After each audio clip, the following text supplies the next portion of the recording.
Hi friends, welcome to our Tamil info. இந்த வீடியோவில் ஒரு சூப்பரான வேலை பற்றி பார்க்க போறோம். பேங்க் ஆஃப் பரோடா வந்து உங்களுக்கு சூப்பர் ஜாப் ஆப்பர்ச்சுனிட்டி அறிவிச்சிருக்காங்க. டோட்டல் வேகன்சின்னு பார்த்தீங்கன்னா உங்களுக்கு 1267 வேகன்சி இருக்கு. இதுக்கு ஜாப் லொகேஷன் நம்ம தமிழ்நாட்டிலுமே இருக்கு. டோட்டலா பார்த்தோம்னா 61 விதமான பதவிகளுமே அறிவிச்சிருக்காங்க. இந்த வேலைக்கு நம்ம எப்படி அப்ளை பண்றது, யாரெல்லாம் அப்ளை பண்ணலாம்னு சொல்லிட்டு டீட்டெயிலாக இந்த வீடியோல பார்ப்போம். நீங்க இப்ப ஃபர்ஸ்ட் டைம் நம்ம சேனலுக்கு வர்றீங்க அப்படின்னா மறக்காம நம்ம சேனலை சப்ஸ்கிரைப் பண்ணிக்கோங்க. ஜாப் ரிலேட்டடா எல்லா விதமான இன்ஃபர்மேஷனும் உடனுக்குள்ளே கொடுத்துட்டு இருக்கோம். உங்க ஃப்ரெண்ட்ஸ் ரிலேட்டிவ்ஸ் யாராவது ஜாப் சர்ச் பண்ணிட்டு இருந்தாங்கன்னா அவங்களுக்கு இந்த வீடியோவை ஷேர் பண்ணுங்க. இந்த ஜாப் நோட்டிபிகேஷன் பார்த்தோம்னா பேங்க் ஆஃப் பரோடால இருந்து அறிவிச்சிருக்காங்க. டோட்டலா பார்த்தோம்னா நமக்கு 1267 வேகன்சி எடுக்கிறாங்க. இந்த வேலைக்கு நம்ம வந்துட்டு ஆன்லைன்ல தான் அப்ளை பண்ணணும். அதுக்கான ஸ்டார்டிங் டேட் பார்த்தோம்னா 28/12/2024. லாஸ்ட் டேட் பார்த்தோம்னா 17/1/2025. இந்த டேட்டுக்கு நம்ம வந்துட்டு ஆன்லைன்ல அப்ளை பண்ணிக்கணும். இந்த ஜாப் வேகன்சி பொறுத்தவரை உங்களுக்கு டிபார்ட்மெண்ட் வைஸா பாத்தீங்கன்னா உங்களுக்கு போஸ்டிங்கே பிரிச்சிருக்காங்க. Rural agri banking, MSME banking, அதுக்கடுத்து பார்த்தீங்கன்னா ஃபெசிலிட்டி மேனேஜ்மெண்ட், ஃபைனான்ஸ் சொல்லிட்டு கிட்டத்தட்ட ஒரு 8 விதமான டிபார்ட்மெண்ட் இருக்கு. இந்த 8 விதமான டிபார்ட்மெண்ட் பாத்தீங்கன்னா உங்களுக்கு 61 விதமான போஸ்டிங் வந்து பிரிச்சு கொடுத்துருக்காங்க.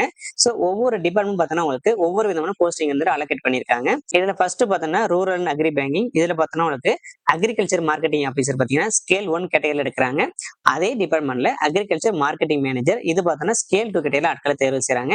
ஸோ ஒரே டிபார்ட்மெண்ட்ல பார்த்தோன்னா உங்களுக்கு பல விதமான போஸ்டிங்ஸ் அறிவிச்சிருக்காங்க சொன்ன பார்த்தீங்களா, அதை தான் இங்க மென்ஷன் பண்ணிருக்காங்க.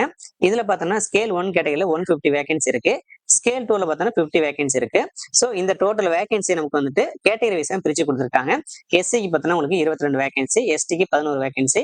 ஸோ இதே மாதிரி ஒவ்வொரு போஸ்டிங்குமே பார்த்தீங்கன்னா இங்க கேட்டகரியா பிரிச்சு கொடுத்துருக்காங்க. அதே மாதிரி பர்சனல் டிசபிலிட்டி பர்சன் ஆனாங்கன்னா அவங்களுக்கான கேட்டகரி வைஸா பார்த்தீங்கன்னா இங்க வந்துட்டு வேகன்சி பிரிச்சு கொடுத்துருக்காங்க. ஸோ இதுல பார்த்தோன்னா நமக்கு பலவிதமான டிபார்ட்மெண்ட் இருக்கு. அதுல பார்த்தோன்னா உங்களுக்கு எக்கச்சக்கமான போஸ்டிங்ஸ் இருக்கு. இதுல வந்துட்டு நீங்க எந்த போஸ்டிங் எலிஜிபிளா இருக்கீங்களோ அந்த போஸ்டிங் நீங்க அப்ளை பண்ணலாம். அது மட்டும் இல்லாம அதுல வந்துட்டு உங்களுடைய கம்யூனிட்டியில வந்துட்டு எவ்வளவு வேகன்சி இருக்கு அதையும் வந்துட்டு செக் பண்ணிட்டு இந்த போஸ்டிங் அப்ளை பண்ணிக்கோங்க. இந்த ஜாபுக்கான நோட்டிபிகேஷன் லிங்க் வந்து நான் டிஸ்கிரிப்ஷன் லிங்க்ல கொடுக்குறேன். ஃபர்ஸ்ட் கமெண்ட்ல பின் பண்றேன், போயிட்டு செக் பண்ணிக்கோங்க. இந்த ஜாபுக்கான குவாலிபிகேஷன் பார்த்தா இங்க கொடுத்துருக்காங்க பாருங்க. ஃபர்ஸ்ட் வந்துட்டு அக்ரிகல்ச்சர் மார்க்கெட்டிங் ஆஃபீஸர். இது பாத்தீங்கன்னா உங்களுக்கு ஸ்கேல் 1 கேட்டகரியில் எடுக்கிறாங்க. நம்ம முன்னாடி பார்த்ததா டோட்டலா 150 வேகன்சி இருக்கு. இதுக்கான ஏஜ் பார்த்தோன்னா மினிமம் வந்துட்டு 24 இருந்து 34 வயசு வரை ஜாப்புக்கு அப்ளை பண்ணலாம். இதுக்கான குவாலிபிகேஷன் பார்த்தோன்னா கிராஜுவேஷன் எனி டிசிப்ளின், நீங்க வந்துட்டு எந்த ஒரு டிகிரி முடிச்சதாலுமே அப்ளை பண்ணலாம். அது மட்டும் இல்லாம 2 இயர் பாத்தீங்கன்னா full time post graduate degree முடிச்சிருக்கணும். அப்படி இல்லைன்னா டிப்ளமோ இன் சேல்ஸ், இல்லைன்னா marketing, agri business, rural management, finance இது முடிச்சிருந்தீங்கன்னா இந்த போஸ்டிங் நீங்க அப்ளை பண்ணலாம். இதுக்கான போஸ்ட் குவாலிபிகேஷன் எக்ஸ்பீரியன்ஸ் பார்த்தோன்னா மினிமம் வந்துட்டு 2 இயர்ஸ் கேட்கறாங்க. இது பாத்தீங்கன்னா உங்களுக்கு sales activity in agri lending பேங்கிங்ல இருக்கணும். அப்படி இல்லைன்னா என்பிஎஃப்சி செக்டர்ல ஒர்க் பண்ணிருந்தீங்கன்னா இந்த ஜாபுக்கு நீங்க எலிஜிபிள் அப்ளை பண்ணலாம். அடுத்து பார்த்தோம்னா அக்ரிகல்ச்சர் மார்க்கெட்டிங் மேனேஜர். இது பார்த்தோன்னா நமக்கு ஸ்கேல் 2 கேட்டகரியில ஆட்கள் தேர்வு செய்றாங்க. டோட்டல் வேகன்சி பார்த்தோன்னா 50 வேகன்சி இருக்கு. இதுக்கான மினிமம் ஏஜ்னு பார்த்தோன்னா 26, மேக்ஸிமம் வந்துட்டு 36 வயசு உள்ளவங்க இந்த ஜாபுக்கு அப்ளை பண்ணலாம். குவாலிபிகேஷன் பொறுத்தவரை நம்ம முன்ன சொன்ன மாதிரி தான், அதே சேம் குவாலிபிகேஷன் தான். ஆனா எக்ஸ்பீரியன்ஸ் பொறுத்தவரை பார்த்தோன்னா மினிமம் வந்துட்டு 4 இயர்ஸ் கேட்கறாங்க. அதுவும் பார்த்தோன்னா முன்னாடி சொன்ன மாதிரி பேங்கிங்ல அப்படி இல்லைன்னா என்பிஎஃப்சி செக்டர்ல இருக்குன்னு சொல்லியிருக்காங்க. அடுத்து பார்த்தோன்னா மேனேஜர் சேல்ஸ். இதுல பார்த்தோன்னா உங்களுக்கு ஸ்கேல் 2 கேட்டகரியில ஆட்களை தேர்வு செய்றாங்க. டோட்டலா வேகன்சி பார்த்தோன்னா 450 வேகன்சி இருக்கு. இதுக்கான ஏஜ்னு பார்த்தோன்னா மினிமம் 24 இருந்துட்டு 34 வயசுல ஜாப்புக்கு அப்ளை பண்ணலாம். இதுக்கான குவாலிபிகேஷன் பார்த்தோன்னா கிராஜுவேஷன் முடிச்சிருக்கணும். அது மட்டும் இல்லாம இங்க வந்து ப்ரிஃபர்ட் கொடுத்துருக்காங்க, கம்பல்சரி கிடையாது. நீங்க வந்துட்டு எம்பிஏ இல்ல பிஜிடிஎம் முடிச்சிருக்கீங்கன்னா, அதாவது மார்க்கெட்டிங் சேல்ஸ் பேங்கிங்ல எம்பிஏ இல்லைன்னா பிஜிடிஎம் முடிச்சிருந்தீங்கன்னா உங்களுக்கு வந்து ப்ரிஃபர்டு தான். ஸோ இது வந்து ஒரு ஆடர் அட்வான்டேஜ். இதுக்கான எக்ஸ்பீரியன்ஸ் பார்த்தோன்னா மினிமம் வந்துட்டு 3 இயர்ஸ் கேட்கறாங்க. எதுலன்னா உங்களுக்கு பேங்கிங் அப்படி இல்லைன்னா பினான்ஸ் இன்ஸ்டிடியூஷன்ல உங்களுக்கு எக்ஸ்பீரியன்ஸ் இருந்துச்சுன்னா 3 இயர்ஸ் இந்த போஸ்டிங் நீங்க அப்ளை பண்ணி. அது மட்டும் இல்லாம டிபார்ட்மெண்ட் வைஸா பாத்தீங்கன்னா உங்களுக்கு போஸ்டிங்ஸ் பிரிச்சிருக்காங்க. இதுல பார்த்தோன்னா உங்களுக்கான ஏஜ் என்ன, குவாலிபிகேஷன், அதுக்கப்புறம் எவ்வளவு எக்ஸ்பீரியன்ஸ் சொல்லி டீட்டெயிலாக வந்து நோட்டிபிகேஷன் கொடுத்துருக்காங்க. கிட்டத்தட்ட பார்த்தோன்னா நமக்கு 61 விதமான போஸ்டிங்ஸ் இருக்கு. நீங்க வந்துட்டு ஒவ்வொரு நோட்டிபிகேஷன் தெளிவா படிச்சு பாருங்க. நீங்க வந்துட்டு எந்த கேட்டகரியில வரீங்க, அதே மாதிரி உங்களுக்கான ஜாப் வேகன்சி வந்துட்டு உங்களோட கம்யூனிட்டில இருக்கான்னு சொல்லி செக் பண்ணி பாத்துக்கோங்க. இதுக்கான ஏஜ் ரிலாக்சேஷன் பார்த்தோன்னா உங்களுக்கு எஸ்சிக்கு பொறுத்தவரை உங்களுக்கு 5 இயர்ஸ் கொடுத்துருக்காங்க, எஸ்டிக்கு 5 இயர்ஸ், ஓபிசிக்கு 3 இயர்ஸ் கொடுத்துருக்காங்க. பர்சன் வித் டிசபிலிட்டி பர்சனா இருந்தாங்கன்னா அவங்களுக்கு வந்துட்டு ஒவ்வொரு கம்யூனிட்டி வரைய பாத்தீங்கன்னா உங்களுக்கு ஏஜ் ரிலாக்சேஷன் கொடுத்துருக்காங்க. அதுக்கு அடுத்து பார்த்தோன்னா உங்களுக்கு எக்ஸ் சர்வீஸ்மேன் சொல்லிட்டு அவங்களுக்கான ஏஜ் ரிலாக்சேஷன். அது மட்டும் இல்லாம அதர் கேட்டகரியில வரவங்களுக்கு உங்களுக்கு 5 இயர்ஸ் கொடுத்துருக்காங்க. அடுத்து பார்த்தோன்னா இதுக்கான அப்ளிகேஷன் ஃபீஸ் பொறுத்தவரைக்கும் பார்த்தோன்னா 600 ரூபாய் வாங்குறாங்க. இது யாருக்கெல்லாம் பார்த்தோன்னா ஜென்ரல், இடபிள்யூஎஸ், ஓபிசி இந்த கேண்டிடேட் எல்லாம் பார்த்தோன்னா 600 ரூபாய் ஃபீஸ் பே பண்ண மாதிரி இருக்கும். இதுவே வந்துட்டு SC, ST, person with disability person, அதுக்கப்புறம் உமன் இவங்களுக்கு எல்லாம் பார்த்தோன்னா 100 ரூபாய் வந்துட்டு அப்ளிகேஷன் ஃபீஸா வாங்குறாங்க. இதுக்கான போஸ்டிங் பார்த்தோன்னா உங்களுக்கு ஆல் ஓவர் இந்தியாவில எங்க வேணாலும் இருக்கலாம். ஸோ இதுக்கான பிரான்ச்னு பார்த்தோன்னா நிறையவே இருக்கு. நம்ம தமிழ்நாட்டிலே நிறைய இருக்கு. ஸோ நம்மளுடைய தமிழ்நாட்டில் கிடைக்கிறது உங்களுக்கு வாய்ப்புகள் அதிகமாகவே இருக்கு. இந்த ஜாபுக்கான சேலரியும் பார்த்தோன்னா இங்க கொடுத்துருக்காங்க பாருங்க.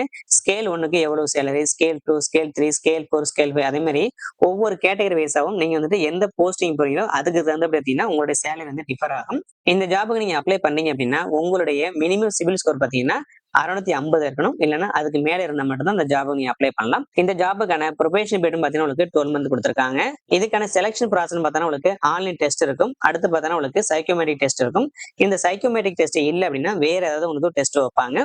சோ இந்த 2 டெஸ்ட்டுமே முடிஞ்சிட்டா அதை ஃபாலோ பண்ணி பாத்தீங்கன்னா உங்களுக்கு குரூப் டிஸ்கஷன் இருக்கும். அதுக்கு அடுத்து பாத்தீங்கன்னா இன்டர்வியூ இருக்கும். ஃபைனலா பார்த்தா உங்களுக்கு குவாலிஃபை இந்த ஆன்லைன் டெஸ்ட் இருக்கும். இதெல்லாம் வந்துட்டு நீங்க வந்துட்டு மீட் பண்ற மாதிரி இருக்கும். ஆன்லைன் டெஸ்ட்டை பொறுத்தவரைக்கும் பார்த்தா உங்களுக்கு reasoning, English language, quantitative aptitude, professional knowledge இது சம்பந்தமா பாத்தீங்கன்னா உங்களுக்கு 150 கொஸ்டின்ஸ் இருக்கும். டோட்டல் மார்க் பாத்தீங்கன்னா உங்களுக்கு 225 வந்து கண்டக்ட் பண்றாங்க. இதுக்கான டோட்டல் டூரேஷன் பார்த்தோன்னா உங்களுக்கு 150 மினிட்ஸ் இருக்கும். இதுக்கான மினிமம் குவாலிஃபை மார்க்னு பார்த்தோன்னா உங்களுக்கு ஜென்ரல் இடபிள்யூஎஸ் கேட்டகரி பொறுத்தவரை உங்களுக்கு 40% மார்க் எடுத்தாலே போதும். இதுவே நீங்க ரிசர்வ்டு கேட்டகரியில் வரீங்கன்னா உங்களுக்கு 35% மார்க் எடுத்தாலே போதும். இந்த எக்ஸாமினேஷன் பாத்தீங்கன்னா உங்களுக்கு நெகட்டிவ், அதாவது ராங் ஆன்சருக்கு பாத்தீங்கன்னா நெகட்டிவ் மார்க் டிடெக்ட் பண்றாங்க. இது பாத்தீங்கன்னா 0.25 அப்படிங்கிற அடிப்படையில் உங்களுக்கு டிடெக்ட் பண்றாங்க. இதுவே நீங்க வந்துட்டு எந்த ஒரு கொஸ்டினும் உங்களுக்கு தெரியலன்னு சொல்லி விட்டீங்கன்னா அதுக்கு வந்துட்டு எந்த விதமான நெகட்டிவ் மார்க்குமே கிடையாது. இந்த ஜாபுக்கான எக்ஸாமினேஷன் சென்டர்னு பார்த்தோம்னா அதாவது ஆன்லைன் டெஸ்ட், ஜிடி, இன்டர்வியூ இது எல்லாத்தையுமே பார்த்தோம்னா நமக்கு நம்மளுடைய தமிழ்நாட்டுல சென்னையில கொடுத்திருக்காங்க. அடுத்து பார்த்தோம்னா அந்த ஜாபுக்கு எப்படி அப்ளை பண்ணி சொல்லி கொடுத்திருக்காங்க. அவங்களோட அபிஷியல் வெப்சைட் பார்த்தீங்கன்னா இந்த வெப்சைட் தான். இதுல போயிட்டு நம்ம வந்துட்டு கேரியர் ஆப்ஷன் செலக்ட் பண்ணோம் அப்படின்னா அதுல கரண்ட் ஆப்பர்ச்சுனிட்டி இருக்கும். அதுல போயிட்டு நம்ம அப்ளை பண்ற மாதிரி இருக்கும். இதுக்கான ரூல்ஸ் அண்ட் ரெஸ்பான்சிபிலிட்டி பார்த்தோம்னா டிபார்ட்மெண்ட் வரையே கொடுத்திருக்காங்க. இப்ப ரூரல் அண்ட் அக்ரி பேங்கிங்ல பார்த்தோம்னா உங்களுக்கு அக்ரிகல்ச்சர் மார்க்கெட்டிங் ஆஃபீஸர் பொறுத்தவரையும் உங்களுக்கு இந்த மாதிரியான ரூல்ஸ் அண்ட் ரெஸ்பான்சிபிலிட்டி இருக்கும். அதே டிபார்ட்மெண்ட்ல பார்த்தோம்னா உங்களுக்கு அக்ரிகல்ச்சர் மார்க்கெட்டிங் மேனேஜர் அதுல பாத்தீங்கன்னா இந்த மாதிரியான ரூல்ஸ் அண்ட் ரெகுலேஷன்ஸ் இருக்கும். சோ இதே மாதிரி ஒவ்வொரு போஸ்டிங்குமே பாத்தீங்கன்னா கொடுத்திருக்காங்க. அதாவது என்ன டிபார்ட்மெண்ட் அதுல வந்துட்டு நீங்க எந்த போஸ்டிங் அப்ளை பண்ணீங்க அதுக்கான ரூல்ஸ் அண்ட் ரெஸ்பான்சிபிலிட்டி இருக்கும். சோ இதெல்லாம் உங்களுக்கு வந்துட்டு பிடிச்சிருந்துச்சு அப்படின்னா இந்த ஜாபுக்கு நீங்க அப்ளை பண்ணிக்கலாம். உங்க ஃப்ரெண்ட்ஸ் ரிலேட்டிவ்ஸ் யாராவது ஜாப் சர்ச் பண்ணிட்டு இருந்தாங்கன்னா அவங்களுக்கு இந்த வீடியோ ஷேர் பண்ணுங்க. இந்த வீடியோ பிடிச்சனா லைக் பண்ணுங்க. மறக்காம நம்ம சேனலை சப்ஸ்கிரைப் பண்ணிக்கோங்க.